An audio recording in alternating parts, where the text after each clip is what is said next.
Are you truly open-minded when it comes to your health, or are you stuck in your ways? Let's talk about it.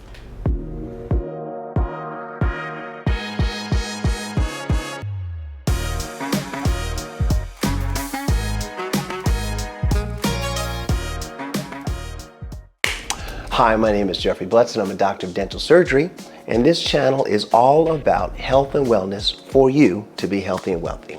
And today we're talking about open-mindedness in the health community. So, there are some times you just want to believe what you believe because it works for you, right? So you don't want to change your mind. You hear something, you feel something, you see something, but that's not your thing, that's something. And that something is over there. So basically, we don't want to change our minds because there's a fear of being wrong, okay? And if you have a fear of being wrong, that means that, well, what if I made a wrong decision? What if I said something or did something that is not good for me? I continue to do it, and I'm not doing good for me, but it says, or my doctor says that this is good. I mean, I'll take an example of like, maybe just taking high blood pressure medicine, right? Oh, that's perfect. That's perfect, okay? It seems like the last couple sessions we've been recording in torrential thunderstorms. So that's just what it is. And I said high blood pressure medicine. Okay, didn't do it again, but all right, so you take high blood pressure medicine because you had high blood pressure or you have high blood pressure and your doctor said, we got to give you these pills. Okay, you take the pills and you take them for years and years and years and you start having some side effects. You start having some reactions to the pills that you're taking. But you don't want to react to your reactions. You want to take another medicine to help you for, if you're a male, maybe impotence. If you are a person that's starting to have kidney failure, you want to blame anything else except for the medicine that you're taking. All right, now let's say pause, right? The premise was that you believe that taking high blood pressure medicine is going to be good for you because it's going to bring down your high blood pressure. Fine, no problem. And as you do it for years and years and years without ever really trying to find out why you need to take high blood pressure medicine. I mean, did your doctor say something like, well, your mom and your dad have high blood pressure, so of course you're going to have high blood pressure. So you need to take this medicine so that you don't get sick like your mom and dad. Okay, one more scene. All right, now, if you believe that, and that's what you believe. The doctor told you something that, I mean, honestly, I'm going to say is erroneous. There's such a small percentage of people that get sick because their mom was sick or their dad was sick. The small percentage is genetics. It's usually what we're doing for ourselves or not doing for ourselves that create the health condition that we're in, that we've chosen to take care of in this decision that we've made by taking the high blood pressure medicine.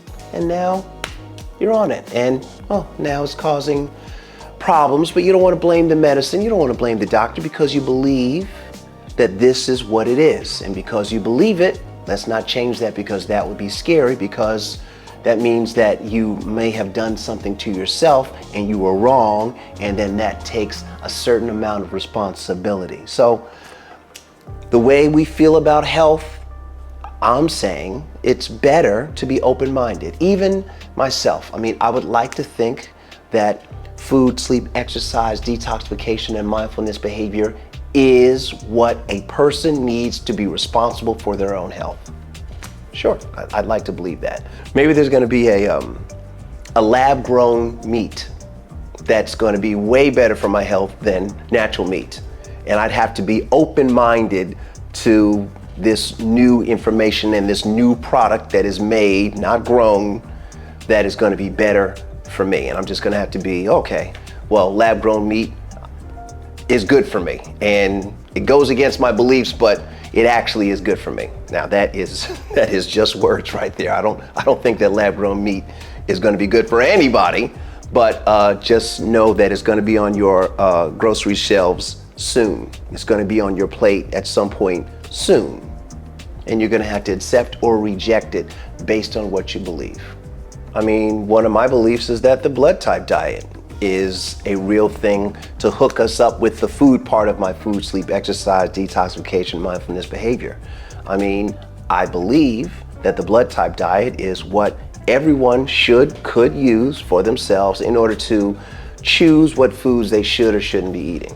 But honestly, in the comments section, I have people that are, okay, for example, O blood type people are supposed to eat meat. I've had an interview with someone who was an O blood type that did not eat meat and had terrible problems. And then I've met and seen comments on the O blood type diet video that I did that people said, that's hogwash. I mean, if you can wash a hog, is that cleaner? Anyway, they said it's not real because no meat is better, and they're O blood types and they have not gotten sick or had any problems at all, and eating meat is bad for you. That's what they believe, and that's what they typed down, and they don't have any problems. They're not having any iron deficiencies. They're not having any problems by not eating meat. And that is one group of O blood types. And then there's another group of O blood types that said, man, I tried to not eat meat and I got so sick, I didn't feel well at all. It just didn't work for me. So my belief has been not shaken, but it's been challenged, it's been tested. And I'm still open-minded to, well, maybe O blood type people, there are some that should really eat meat. There's some O blood types that maybe shouldn't eat meat. I'm open to it. I'm gonna be I believe, one of the people that basically needs to eat meat in order to feel better, stronger, faster, able to outrun a speeding bullet train, something like that. I mean, it makes me Superman. It certainly makes me feel better. It gives me energy, doesn't make me sleepy, and I just go with how I feel, which also helps me believe what I believe. But I'm open-minded to being wrong, checking my blood chemistry, which I'm gonna take a test soon, and I'll share the results with you soon. But these things cannot stop us from being open-minded. Fear can be an acronym, right? So false evidence appearing real. That's what fear is. So if you fear that you're wrong, and that's possible, really all we're trying to do is just get to the bottom of what is your truth, because people have different truths. They have different perspectives on their lives, and because of their different perspectives and the things that they believe, you know how the mind can create everything. So if you're an O blood type person that says, I do not eat meat, I do not need meat, your mind can be strong enough to say like, yeah, that's true. And your subconscious makes it real, and that's what it is. And I am fine with that. It just isn't necessarily the way for me. Another thing that helps us not change our mind is something called confirmation bias, right? So confirmation bias is basically you believe something and you hear something that jives with what you believe, and it echoes all around your room, and that echoing makes you say, yes, I was right. This is what was supposed to be what's up. And you believe that, and you get confirmation from things. And what that does with the echo is that it drowns out all of the other information that would go against what you would possibly believe. Because again, man wants to feel safe and secure. We do.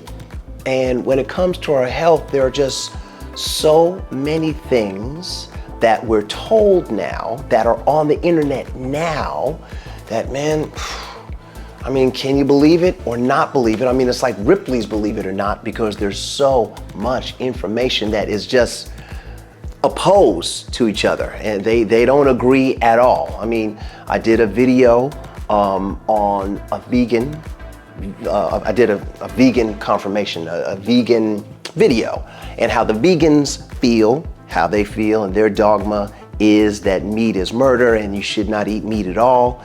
And I went into it about the vegans and veganism, and everything that they believe is confirmed by movies like What the Health and Forks Over Knives and those are the things that really, really vibrate in their system, that they just know that no meat ever is good for them and everything else is bad. Well, I'm going to say for some people, maybe that's a fact, and that's a real thing based on their particular chemistry. But maybe not all vegans are thriving and doing well. Maybe not. Maybe pescatarianism has problems because they're not eating enough connective tissue. I mean, you have to just be open-minded. So when we're looking for confirmation bias, it can shut down the things that we need to actually hear that can help us do better for ourselves, live longer, love ourselves so that we can help and love other people. So how can we break free of the things that we believe about our health and the dogmas that we have on health care for ourselves? All right, well, the first thing is to embrace curiosity. Now, if you're watching me and you've watched any of my other videos, you know that I am a curious man. I want to know. I started my own personal health journey probably back in like 2017 or so, when I was getting bigger. I had a gut, and I thought that this is just what life is, that as you get older, you just get bigger, you get sick, you get all types of diseases. I mean, if I listened to my doctors, they would agree with that particular dogma. They would say, yeah, everybody has, that happens to everybody. But I said, no, that can't be true, because there are healthy people walking around here, and there's gotta be a reason for it. I mean, if you listen to most successful people, success leaves clues.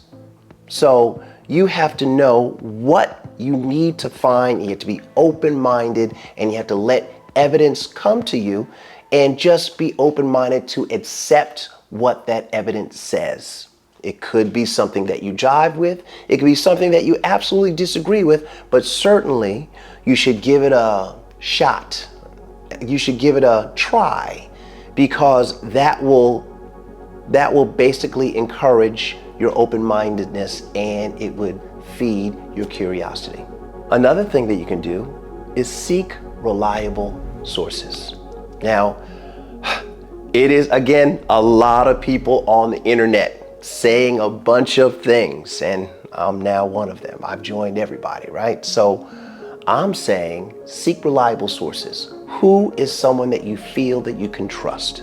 I've got people that I feel that I can trust, and because I feel like I can trust them, I am open-minded to what they say. And even, I'm gonna admit, it probably is because it agrees with the things that I believe, right? So my resources are people like Rhonda Patrick, that's a PhD doctor. I would say that over the years watching Dr. Patrick, she hasn't really changed her look. She looks vibrant and healthy through the years, and she seems to be talking about the same things. Now, it's not just, she doesn't just talk about what to eat. She's talking about exercise. She talks about cryotherapy. She talks about saunas and heat therapy, and the importance of getting sleep. I mean, this is someone who I have said, I can trust you, Dr. Patrick, because you look like you subscribe or take your own medicine. And if that is the case, then that's cool. Another person for me, Andrew Huberman. I think that he is incredible. He seems like he does all of his work. I mean, he's a neurobiologist and an ophthalmologist. I mean, those are two very difficult degrees to achieve. And with those degrees, he has kind of broken out of the regular system, and he's able to talk about how the use of sunlight early in the morning is very good for helping you get better sleep at night. How blue light at night is not very good for you, because it represents the blue light that comes up in the morning in sunlight that gets your day started. So you don't want to watch your phone late at night, because it's harder for you to get the comfortable, good rest that you need in order for your body to do the restore and the recovery. You have to choose good resources. So I hope that I can be a good resource for you to bounce around, to find what you need to find and jive with what you need to jive with so that you can be healthy and wealthy, which is all this channel is. So another thing that you can use to try to help you break out of the things that you believe is experiment and evaluate. You gotta try it on yourself. How does it work for you? How does it make you feel? Because that actually is the best indicator for you to say, hey, you know what? I feel pretty good. This is working. And I say, if something's working for you, do more of it. Do more of the things that are working for you. Because again, why wouldn't you take care of yourself as best you can? Because in you taking care of you as best you can, you'd then be able to take care of other people. You'd be able to take care of your loved ones, your friends, your family. I mean, that is what this world is about to me, is people helping people, living, loving together in a living, loving environment. So my last one is to foster dialogue, right? So talk to people that have different opinions than yours. Talk to people who you feel are doing something that maybe you're interested in. And let that dialogue between the two of you be something that you're open to. Share your experiences and let them share their experiences, and use your discerning mind to say, hey, that sounds like a good thing. I might try. You might go back to experimentation and evaluation based off of a conversation that you had with someone who you might just barely know. But if you see something in them, or you feel, and I think that's one of the most important things. If you can feel something in someone else outside of yourself, even though we are all one, but when you see yourself in another person, and that other person is saying something that might not be something that you normally hear or listen to, well, that's okay. Engage in that conversation and let that conversation in an open-minded form lead you to somewhere hopefully better than where you were. I mean, the best thing to do is to ask questions. The best thing to do is to seek the answers to those questions. As a matter of fact, I think some of the smartest people are the ones that ask the best questions. So guys, that's it. For your health, in terms of the blood type diet, veganism, carnivorism, in terms of that, open-mindedness is going to be your number one go-to resource of what you should do when you're choosing what would be the best health for you. I mean, be open-minded, okay? So, in another video, I wore this t-shirt in another video, and someone was like, who's that dreadlock figure in the t-shirt? And I said, oh, that's me. That's me. Back in the day when I was doing my rock star thing. So I have my guitar here, and I have one of my amplifiers over here. And I'm just sharing it because it's of the things that I still kind of play around with, but really I'm just a doctor of dental surgery, public servant, and now a YouTuber that is sharing his beliefs on health and wellness. That's really what it is. So anyway, that was just a quick share. Guys, thank you so much for listening. Please like and subscribe. Please, if you have a thought about what we just talked about here today, please leave a comment in the comment section below. And if you love anybody, if you love some people, please share this video with your loved ones, and maybe they can also become open-minded in any bad situation that they're in, and then maybe they could seek something to better their health. Thank you.